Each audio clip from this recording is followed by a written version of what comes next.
परम सत्कार योग गुरु प्यारी सात संगत जी, आप सभी को प्यार भरी राधा स्वामी जी। संगत जी, आज की साखी में आप जानेंगे कि कैसे सद्गुरु ने एक सत्संगी को समझाया जो भजन सिमरन करना तो चाहता है लेकिन उसका मन भटकता रहता है। एक बार की बात है, सद्गुरु संगत के साथ बैठे उनसे बातें कर रहे थे। संगत अपने बाबा जी के साथ बैठकर बहुत प्रसन्न हो रही थी और सद्गुरु की रूहानियत से भरी बातें सुन रही थी। वहीं कुछ लोग बाबा जी से नाम सिमरन के बारे में पूछ रहे थे, तो कुछ लोग अपने कारोबार और दुनियावी बातों के बारे में पूछ रहे थे।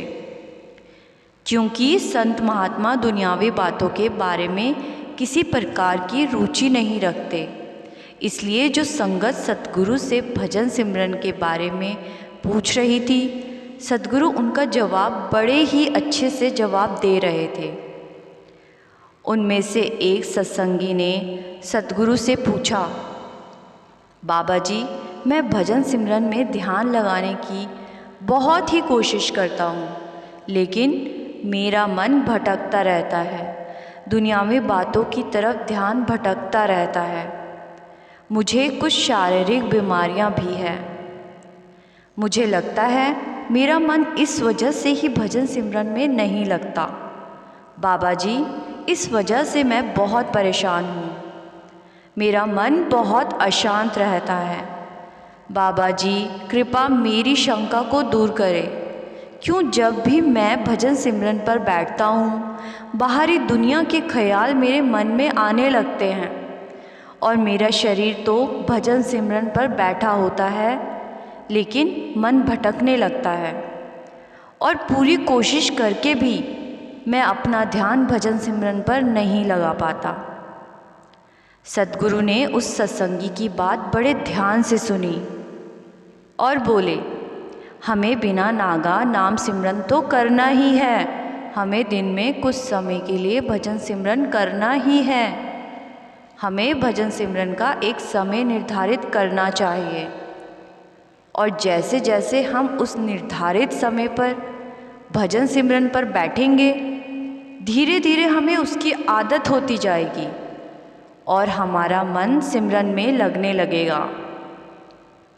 जिस समय हम भजन सिमरन पर बैठें, उस समय हमें दुनिया से अपने आप को अलग कर लेना है। दुनियावी बातों या किसी भी प्रकार की चिंता को मन में आने ही नहीं देना।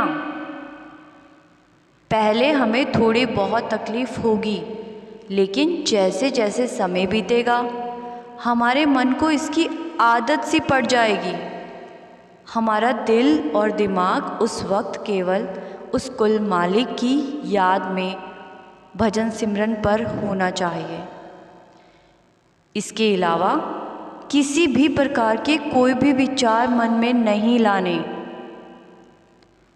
धीरे धीरे ऐसी स्थिति आ जाएगी जब हमारा मन समझ जाएगा कि भजन सिमरन के वक्त दुनियावी बातों को अपने अंदर में जगह ही नहीं देनी। नाम सिमरन करते समय केवल एक बात ध्यान में रखनी चाहिए कि हमारा कुल मालिक उस वक्त हमारे आसपास है और हमें सारी दुनियावी बातें उस कुल मालिक पर छोड़ देनी है। वो मालिक अपने आप सब कुछ संभाल लेगा, क्योंकि उस मालिक ने तुम्हारी पूरी जिम्मेदारी अपने ऊपर ले रखी है। इसीलिए निश्चित होकर अपना ध्यान सिर्फ भजन सिमरन पर लगाना है। फिर कुछ ही दिनों में देखोगे कि जो भी समय तुमने भजन सिमरन के लिए निर्धारित किया है, वो समय आते ही तुम्हारा मन तुम्हारे अंदर से आवाज़ देने लगेगा कि भजन सिमरन का समय हो गया है। इसके बाद सद्गुरु ने उस सत्संगी को समझाया, बेटा, दुनियावी बातें, हमारे रिश्तेदार, धन संपत्ति, हमारा शरीर और इसकी बीमारियां, जब तक हम जीवित हैं तब तक हमारे साथ है। इनमें से कुछ भी साथ नहीं जाएगा, 24 घंटे में जितना समय हम भजन सिमरन नाम की कमाई करेंगे, केवल वही आगे जाएगा, वही आगे काम आएगा। इसीलिए जितना हो सके ये कमाई इकट्ठी कर लो। जिस दिन तुमने अपने मन को ये बात समझा दी, उस दिन से तुम्हारे मन में भजन सिमरन के समय कभी दुनियावी बातें और तुम्हारे शरीर की बीमारी के विचार नहीं आएंगे।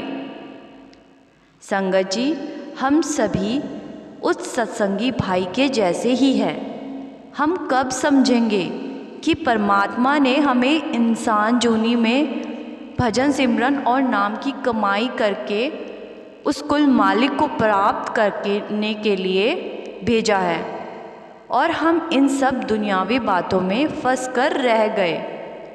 क्या पता कौन सी सांस आखिरी हो।